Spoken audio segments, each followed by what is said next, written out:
Good morning class. Let's try chemistry. आज हम लोग एक वन शॉट वीडियो क्रिएट करने जा रहे हैं, ठीक है, चैप्टर सॉल्यूशंस के लिए, जो कि आपका चैप्टर नंबर 1 है। ठीक है, चैप्टर नंबर 1 जो सॉल्यूशंस है, इसमें हम लोग क्या क्या स्टडी करते हैं बच्चा। सबसे पहले हम लोग स्टडी करते हैं इसके अंदर अपने होमोजेनस मिक्सचर्स को। ठीक है, इसमें हेट्रोजेनस मिक्सचर की बात नहीं होती, सिर्फ होमोजेनस मिक्सचर की बात होती है, जिसमें आपका सोल्यूट एंड सॉल्वेंट दो तरह के कंपोनेंट होते हैं। ठीक है, सॉल्वेंट हमेशा यहाँ पे जो हम स्टडी करेंगे वो लिक्विड रहने वाला है, और सोल्यूट आपके तीनों में से कोई भी स्टेट हो सकती है, लिक्विड, सॉलिड या फिर आपकी गैस। ठीक है, इनमें से कुछ भी हो सकता है। ठीक है बच्चा, चलिए इसके बाद हम लोग स्टडी करते हैं। इसके बाद जो हमारा टॉपिक आता है वो आता है वेपर प्रेशर, जिसके लिए आपको इवेपोरेशन का पता होना बहुत ज़रूरी है। इवेपोरेशन क्या होता है, अगर ओपन कंटेनर आपने लिया है तो आराम से इवेपोरेशन होगा, वाटर आपका इवेपोरेट हो जाएगा। लेकिन इसी कंटेनर को अगर क्लोज कर दिया जाए तो इवेपोरेशन होगा, लेकिन स्लो रेट से होगा, और जितना इवेपोरेशन होगा उतना ही आपका कंडेंसेशन भी होगा। और एक पॉइंट ऐसा आएगा जब इक्विलिब्रियम अटेन हो जाएगा, उस इक्विलिब्रियम पे हम लोग बोलते हैं कि जो वेपर्स बनते हैं वो वेपर प्रेशर एक्सर्ट करते हैं ऑन दिस वॉल। ठीक है ना, इस लिड पे आपके जो वेपर्स हैं वो वेपर प्रेशर को एक्सर्ट करते हैं, प्रेशर को एक्सर्ट करते हैं, और इसी को वेपर प्रेशर बोला जाता है। ठीक है बच्चा, अब देखिए सपोज़ कीजिए हमारे पास 2 कंटेनर्स हैं, ठीक है ना, जो कि क्लोज्ड हैं। इसमें हमने सिर्फ ए टाइप के कंपोनेंट को फिल किया है, इसमें बी टाइप के कंपोनेंट को फिल किया है। दोनों ही कंपोनेंट कैसे हैं, वोलेटाइल वोलेटाइल कंपोनेंट्स हैं। ठीक है ना, अब देखिए क्योंकि इसमें ए टाइप के कंपोनेंट है तो उसको पी नॉट ए बोलेंगे, इसमें क्योंकि बी टाइप के कंपोनेंट है तो उसे पी नॉट बी बोलेंगे। जब इनको मिक्स कर देंगे तो क्या होगा, इसमें ए बी टाइप के कंपोनेंट्स होंगे। ठीक है ना, तो जो वेपर प्रेशर ऑफ सोल्यूशन होगा, ठीक है, उसे वो किसके इक्वल हो जाएगा, that will be equal to P A plus P B. अब ये पी क्या है, पी है आपका पार्शियल वेपर प्रेशर, है ना। पार्शियल क्यों है, क्योंकि यहाँ पे तो प्योर था, लेकिन अब तो प्योर नहीं है ना, अब तो मिक्सचर बन गया है। That's why it's a partial pressure of A component and partial pressure of B component. और जो ये पार्शियल प्रेशर होता है बच्चा, ये किसके डायरेक्टली प्रोपोर्शनल होता है, ये होता है mole fraction of that component. कैसे पता, क्योंकि उतने ही वेपर्स निकलेंगे जितने आपके नंबर ऑफ मोल्स यहाँ पे प्रेजेंट होंगे। ठीक है ना, तो डायरेक्टली डिपेंड करता है मोल फ्रैक्शन पे। और इस प्रोपोर्शनलिटी के साइन को हटाने के लिए हम लोग क्या लगाते हैं, हम लोग लगाते हैं पी नॉट ए जीटा ए। ठीक है, इसकी स्मॉल डेरिवेशन है जो मैंने आपको बता रखी है अपनी एक्सप्लेनेशन वीडियोज़ में। ठीक है, वहाँ से आप देख सकते हो, this P A is equal to P naught A zeta A. Similarly P B similarly P B is equal to P naught B zeta B. ठीक है बच्चा, चलिए ये आपको समझ में आ गया, ये हमने पढ़ा। अच्छा, ये था क्या, इट्स अ राउल्ट्स लॉ। ठीक है, जब वोलेटाइल वोलेटाइल कंपोनेंट्स की आप लोग बात कर रहे होते हो तो इससे हम लोग बोलते हैं राउल्ट्स लॉ। ठीक है, चलिए नेक्स्ट चलते हैं।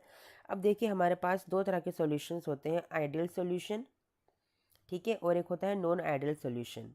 आइडियल सॉल्यूशंस क्या होते हैं, जो ओबे करते हैं आपके राउल्ट लॉ को। जो किसको ओबे करते हैं, वो ओबे करते हैं राउल्ट्स लॉ को, उसे बोलते हैं हम लोग आइडियल सॉल्यूशंस। ठीक है ना, राउल्ट्स लॉ का जो ग्राफ होता है वो इस तरह से ग्राफ होता है बच्चा। यहाँ पे आता है आपका, नीचे जो बनता है एक्स एक्सिस पे वो बनता है मोल फ्रैक्शन के लिए, और वाई एक्सिस पे बनता है आपके वेपर प्रेशर के लिए। जब जीटा ए ज़ीरो होता है तो यहाँ पे ज़ीरो से वो 1 पे पहुँच जाता है, ठीक है, जीटा ए। और जब यहाँ पे जीटा बी आपका ज़ीरो होता है तो यहाँ पे जीटा बी क्या होता है, 1 होता है। ठीक है, शॉर्ट वीडियो है इसलिए मैं आपको थोड़ा शॉर्ट में बता रही हूँ बच्चा। मैंने पूरा एक्सप्लेनेशन किया है इसका कैसे कैसे, तो वो सारा आपको बाकी वीडियोज़ में मिल जाएगा। ठीक है, जीटा ए का ग्राफ इस तरह से स्ट्रेट लाइन ग्राफ बनेगा, it is for P naught ए। यहाँ पे जीटा बी के लिए बनेगा, it is P naught B. ठीक है बच्चा, और हमने देखा, हमने दोनों को मिक्स किया था तो ये हो गया आपका partial pressure of A plus partial pressure of B, यानी कि total vapour pressure of the solution. ठीक है, चलिए अब देखो आइडियल सॉल्यूशन का ग्राफ भी सेम ही बनेगा, उसमें कोई चेंज नहीं आएगा ग्राफ में। अब कौन से सॉल्यूशंस होते हैं जो आइडियल होते हैं, है ना, कुछ एग्जांपल्स हैं आपके पास, जैसे कि जिनका जो मोलिकुलर डिफरेंस होगा, वो बिल्कुल ना के बराबर होगा, यानी कि मोलिकुलर मास में जो डिफरेंस होगा वो ना के बराबर होगा। जैसे आपके N heptane and N hexane. ठीक है, ये जो एग्जांपल्स हैं आपके इस तरह के, सपोज कीजिए आपने और लिया, आपने बेंजीन लिया और साथ में आपने टॉल्विन लिया, तो ये क्या है, कंपेरेबल मोलिकुलर मासेस हैं इनके, इट मीन्स ये आपके आइडियल सॉल्यूशंस हैं। ठीक है बच्चा, नेक्स्ट है आपका नॉन आइडियल सॉल्यूशंस। कौन से होते हैं नॉन आइडियल सॉल्यूशंस? जो आपके राउल्स लॉ को ओबे नहीं करते, ठीक है, that does not obey Raoult's law, वो होते हैं आपके नॉन आइडियल सॉल्यूशंस, ठीक है ना। अब इसमें नॉन आइडियल सॉल्यूशन जो होते हैं आपके, देखो कैसे होंगे, मतलब कि राउल्स लॉ को फॉलो ना करने का क्या मतलब है, कि जो टोटल वेपर प्रेशर है, टोटल प्रेशर है सॉल्यूशन का, that is not equal to PA + PB। यही मतलब है ना, राउल्स लॉ को फॉलो ना करने का मतलब तो यही है। अगर फॉलो कर रहे हैं तो मतलब क्या है, फॉलो कर रहे हैं तो वो इक्वल है ना, लेकिन फॉलो नहीं कर रहे हैं इट मीन्स ये नॉट इक्वल है। अब नॉट इक्वल में वो ग्रेटर देन भी हो सकता है, वो स्मॉलर देन भी हो सकता है ना। तो अब सपोज कीजिए पहला हम केस ले लेते हैं लेस देन वाला, तो ये आपका कहलाता है it is a negative deviation, ठीक है ना। नॉन आइडियल में आप दो तरह के डेविएशंस को पढ़ोगे, नेगेटिव एंड पॉजिटिव। तो सबसे पहले नेगेटिव डेविएशन को हम लोग स्टडी करते हैं, ठीक है। राउल्स लॉ में आप एक चीज़ और देखते हो कि जो आपका volume and delta V of mixing जो होता है that is equal to 0, delta enthalpy of mixing is equal to 0, ठीक है ना। और इन नॉन आइडियल के केस में दोनों दोनों क्या हो जाते हैं, नॉट इक्वल हो जाते हैं। अब क्योंकि हम पढ़ रहे हैं लेस देन वाला केस, तो लेस देन वाले केस में ये क्या हो जाएंगे, लेस देन हो जाएंगे, ठीक है। चलिए इतना आपको समझ में आ गया। अभी लेस देन किस केस में होंगे, क्योंकि हमने कहा नेगेटिव डेविएशन। नेगेटिव डेविएशन का मतलब क्या है कि जो वेपर्स जो निकलेंगे, यानी कि जो वेपर प्रेशर है वो लेस है, वेपर प्रेशर जो है वो लेस है आपके टोटल वेपर प्रेशर से। जो आपका प्योर कंपोनेंट था, आप ये समझ सकते हो कि जो प्रेशर आपके प्योर कंपोनेंट का था, फॉर एन एग्जांपल P0A, उससे यहाँ पे लेस वेपर प्रेशर निकलेगा। ऐसा क्यों होगा बच्चा? क्योंकि आपने कौन सा केस लिया है, आपने लिया है वोलेटाइल एंड नॉन वोलेटाइल का केस। जो ए टाइप के कॉम्पोनेंट्स हैं वो तो वोलेटाइल है, लेकिन जो बी टाइप के कॉम्पोनेंट है वो नॉन वोलेटाइल है। जब इनको मिक्स किया गया तो क्या हुआ कि ए टाइप बी टाइप जब मिक्स किए गए, तो हो सकता है कि कहीं पर ए के ऊपर बी टाइप का कॉम्पोनेंट ओवरलैप कर गया होगा, जिसकी वजह से जितने वेपर प्रेशर ए के यहाँ पे एग्जर्ट हो रहे थे उतने वेपर प्रेशर यहाँ पे एग्जर्ट नहीं होंगे, यानी कि लेस वेपर प्रेशर हो गया पूरे सॉल्यूशन का। जितना कि प्योर कंपोनेंट का था उससे लेस हो गया टोटल वेपर प्रेशर, ठीक है। किस रीज़न से होगा ऐसा? इस रीज़न से होगा कि जो आपका इंटरेक्शन है, जो आपके इंटरेक्शन है यहाँ पे, ठीक है, जो इंटरेक्शन होगी between the particles that will B so strong, वो इंटरेक्शन स्ट्रॉन्ग होगी। स्ट्रॉन्ग होने की वजह से ही जो वेपर प्रेशर है वो क्या होंगे, कम होंगे। समझ में आया? ऐसे हमारे पास कौन कौन से एग्जांपल्स हैं जिनमें कि वेपर, जिनमें कि जो इंटरेक्शन है वो स्ट्रॉन्ग होती है। सबसे बेसिक एग्जांपल जो आपके एग्जाम में आता है that is chloroform and acetone, ठीक है। इनमें बहुत अच्छी स्ट्रॉन्ग हाइड्रोजन बॉन्डिंग होती है, जिसकी वजह से ये नेगेटिव डेविएशन शो करते हैं, क्योंकि ये स्ट्रॉन्ग हाइड्रोजन बॉन्डिंग है, शो करते हैं और वेपर प्रेशर लेस एग्जर्ट होने के लिए देते हैं, ठीक है। नेक्स्ट हम पढ़ते हैं पॉजिटिव डेविएशन। पॉजिटिव डेविएशन में क्या है कि आपका जो डेल्टा V ऑफ मिक्सिंग है, ठीक है, that will be greater than 0, delta enthalpy of mixing will be greater than 0। ऐसा क्यों होगा? क्योंकि जो वेपर प्रेशर होंगे आपके सॉल्यूशन के अंदर वो क्या होंगे, मोर एग्जर्ट होंगे। मोर एग्जर्ट क्यों हो रहे हैं बच्चा? ये इसलिए मोर एग्जर्ट हो रहे हैं क्योंकि जो अंदर जो पार्टिकल्स हैं उनमें जो फोर्स ऑफ अट्रैक्शन है दैट इज़ लेस, ठीक है। फोर्स ऑफ अट्रैक्शन कम है, इसीलिए वो आराम से उनके वेपर्स को बनने दे रहे हैं, तो इसलिए पॉजिटिव डेविएशन को शो करते हैं, ठीक है। समझ में आ गया? अब कौन से एग्जांपल्स हैं यहाँ पे? वो एग्जांपल्स होंगे जिनमें हाइड्रोजन बॉन्डिंग बनेगी ही नहीं, है ना, हाइड्रोजन बॉन्डिंग बनेगी नहीं।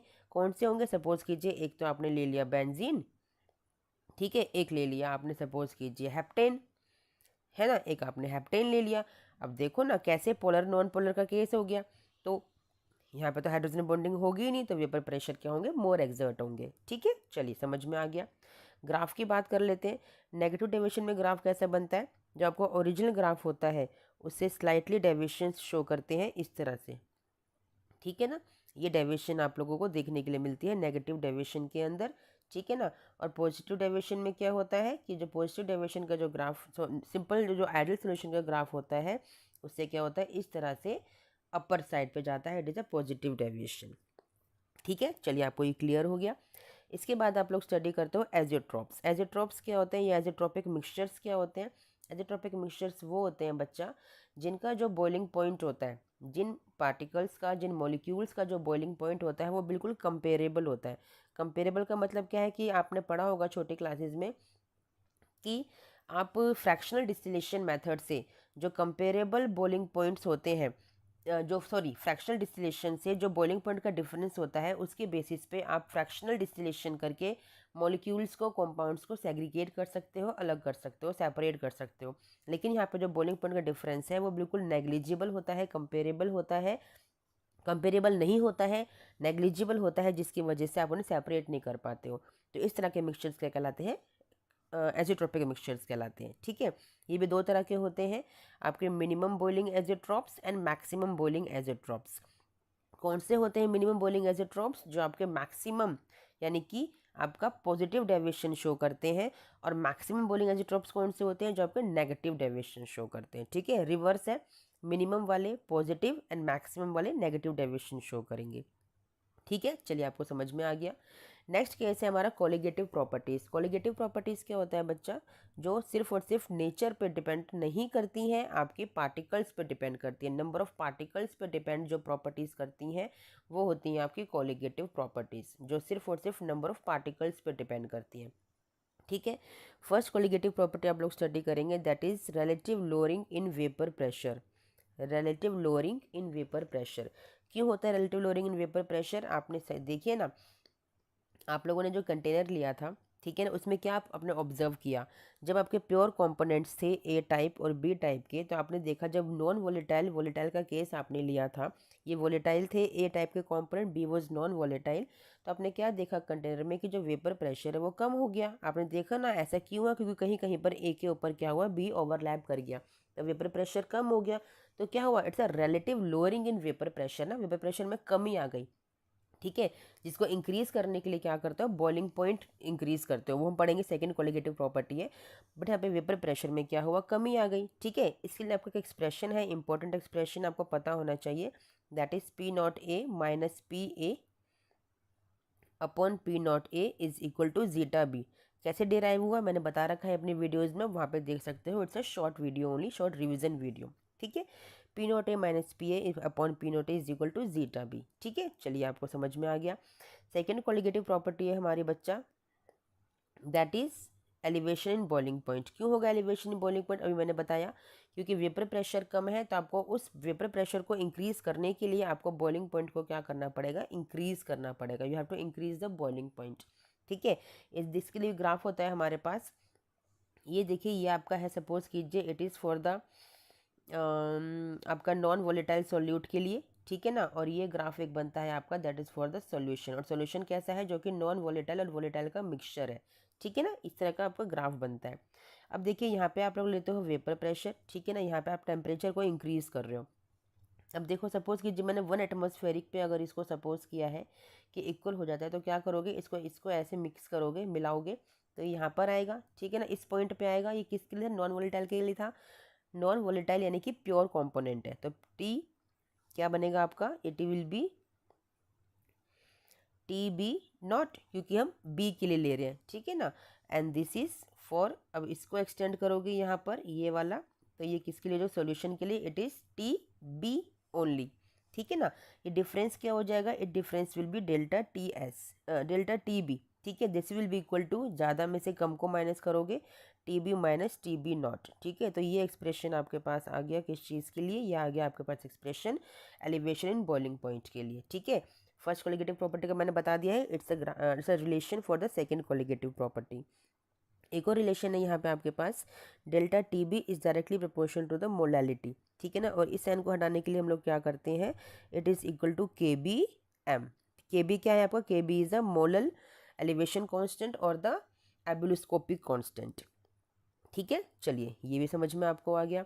अब चलते हैं थर्ड कोलिगेटिव प्रॉपर्टी, जो है आपका डिप्रेशन इन फ्रीजिंग पॉइंट। अब डिप्रेशन इन फ्रीजिंग पॉइंट क्यों हो रहा है बच्चा? डिप्रेशन इन फ्रीजिंग पॉइंट इसलिए हो रहा है क्योंकि जब आपको बॉइलिंग पॉइंट को इंक्रीज करना पड़ रहा है, ठीक है ना, किस लिए? वेपर प्रेशर को इंक्रीज करने के लिए, तो फ्रीजिंग पॉइंट तो ऑब्वियसली लेस ही होगा ना आपका।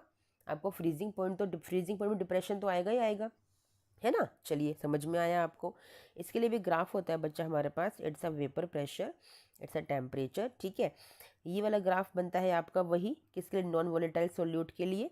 ये वाला बनता है आपका वही सॉल्यूशन के लिए, जहाँ पे वोलेटाइल नॉन वोलेटाइल सोल्यूट है आपका। ठीक है, और यहाँ पे एक छोटा सा यहाँ पे एक ग्राफ और एक्सपेरिमेंटली हमें देखने के लिए मिला था। ठीक है ना, अब जब इनको आप ऐसे यहाँ पे ज्वाइन कर दोगे तो यहाँ पे आपको मिलेगा नॉन वोलेटाइल के लिए, that is your TB, sorry यहाँ पे तो F आएगा आपका, it is TF not, it is TF not, ठीक है। और ये वाला इसको एक्सटेंड करोगे यहाँ तक, इसके पास एक्सटेंड करोगे तो यहाँ पर ये वाला इसका लाइन यहाँ पर आएगा, and this is for TF। और यहाँ डिफरेंस आएगा इनके बीच का, तो क्या हो गया, delta TF is equal to TF naught minus TF, ठीक है। ये एक्सप्रेशन आपके पास आ गया। एक और होता है इसका भी similarly, directly proportional to molality.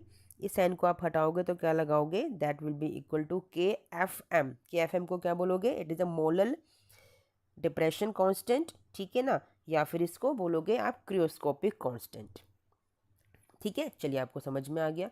Next हमारी कोलिगेटिव प्रॉपर्टी है, दैट इज ऑस्मोटिक प्रेशर।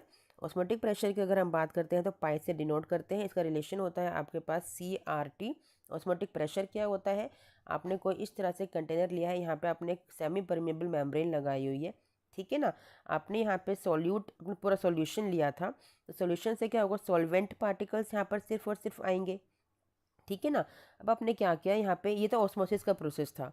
अब यहाँ आपने कोई पिस्टन लगाया जो प्रेशर एग्जर्ट कर रहा है, तो क्या होगा, ये प्रेशर जो एग्जर्ट हो रहा है ये इस ऑस्मोसिस को स्टॉप करने के लिए प्रेशर एग्जर्ट किया जा रहा है, तो this is the osmotic pressure that stops the osmosis, ठीक है। समझ में आया। इसी में RO का कंसेप्ट होता है रिवर्स ऑस्मोसिस, कि जब आपने और एक्स्ट्रा प्रेशर अप्लाई किया मोर देन ऑस्मोटिक प्रेशर, तो क्या होगा, जो सॉल्वेंट पार्टिकल्स होंगे वो यहाँ पे मूव करना स्टार्ट कर देंगे और सॉलिड पार्टिकल्स आपके यहाँ पे रह जाते हैं। इसका बेसिक एग्जांपल है RO का, दैट इज डिसलाइनेशन ऑफ वाटर, ठीक है ना। डिसलाइनेशन ऑफ सी वाटर आप करते हो, it is the example of the RO, reverse osmosis, ठीक है। चलिए आपको ये भी समझ में आ गया बच्चा। इसके बाद आपका नेक्स्ट टॉपिक आता है हेनरीज लॉ का। हेनरीज लॉ क्या कहता है, हेनरीज लॉ कहता है कि the partial pressure of the gas present in the solution, ठीक है, partial pressure of the gas present in the solution is directly proportional to the mole fraction और the solubility of that component means that gas, ठीक है ना। चलिए इस proportionality के sign को हटाने के लिए हम क्या लगाते हैं, हम लगाते हैं KH(x), यानी KH मीन्स हेनरीज कांस्टेंट है ये आपका, ठीक है। This is the Henry's law. इसकी कुछ एप्लीकेशंस हैं, स्क्यूबा डाइविंग में इसको यूज़ किया जाता है। कैसे, स्क्यूबा डाइविंग में क्या होता है बच्चा, जब बहुत डाउन यानी सी वाटर में बहुत अंडर प्रेशर नीचे जब लोग जाते हैं, स्क्यूबा डाइवर्स जाते हैं, तो नॉर्मली जाने पे उन्हें कोई प्रॉब्लम नहीं होती। प्रॉब्लम क्रिएट होती है जब वो ऊपर आते हैं। ऐसा क्यों, क्योंकि यहाँ पे ना बहुत कम ऑक्सीजन, क्योंकि ज़्यादा प्रेशर था ना, ज़्यादा प्रेशर से क्या होता है कि सॉरी ज़्यादा ऑक्सीजन उनकी नर्व्स में, न्यूरॉन्स में, बॉडीज में घुल जाती है, मिक्स हो जाती है, जिसकी वजह से ऊपर वो आते हैं ना तो प्रेशर रिलीज होता है।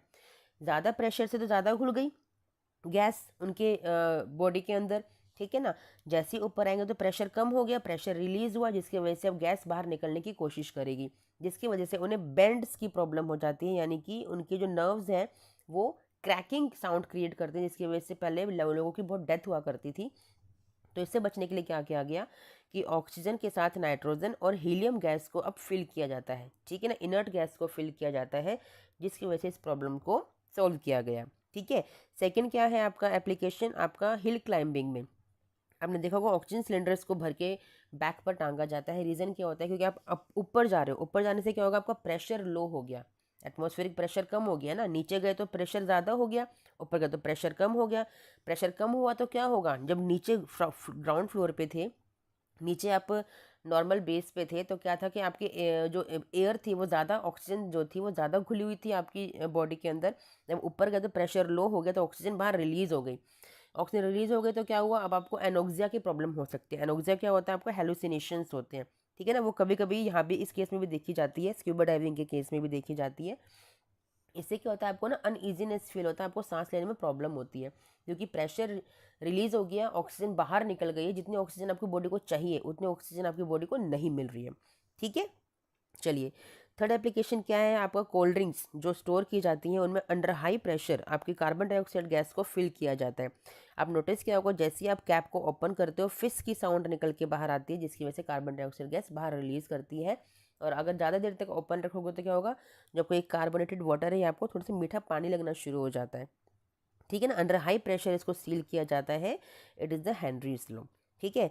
एक और है आपका फिशेस। आपने देखा होगा कि जो कोल्ड वाटर में जो फिशेस होती हैं वो बहुत ज़्यादा अच्छे से रह पाती हैं, अच्छे से सांस ले पाती हैं, ब्रीथ कर पाती हैं। क्यों, कोल्ड वाटर है, कोल्ड वाटर में क्या होगा, आपका temperature is low, if low temperature is there it means solubility is more at low temperature ना, क्यों टेम्परेचर हाई करने से क्या होगा, गैस तो रिलीज हो जाएगी ना, टेम्परेचर अगर अपना हाई किया तो गैस के पार्टिकल्स क्या होंगे, दूर दूर चले जाएंगे, वो तो भाग जाएंगे, है ना, जिसकी वजह से क्या होगा, ऑक्सीजन गैस इस पानी में ज़्यादा नहीं घुलेगी और फिशेस को यानी एक्वेटिक एनिमल्स को प्रॉब्लम होगी ब्रीथिंग में। इसीलिए जब टेम्परेचर लो होता है तो सोल्यूबिलिटी हाई होती है, सोल्यूबिलिटी हाई होती है जिसकी वजह से आपका जो प्रेशर है वो ज़्यादा लग गया, ठीक है, जिसकी वजह से ऑक्सीजन ज़्यादा डिजोल्व हो गई और एक्वेटिक एनिमल्स को कोई भी प्रॉब्लम नहीं आती। तो ये 4 एप्लीकेशन है हेनरीज लॉ की, ठीक है, समझ में आ गया। अब है आपका went half factor. Went half factor क्या कहता है बच्चा, वेंट हॉफ साइंटिस्ट थे बड़े फेमस, इन्होंने पूरी डेरिवेशन दी है बहुत अच्छे से, मैंने आपको एक्सप्लेनेटरी जो वीडियोज़ है मैं अच्छे से समझाया है, यहाँ पे शॉर्ट रिवीजन वीडियो में बस जो मेन फॉर्मूलाज हैं वो मैं आपको बताऊंगी।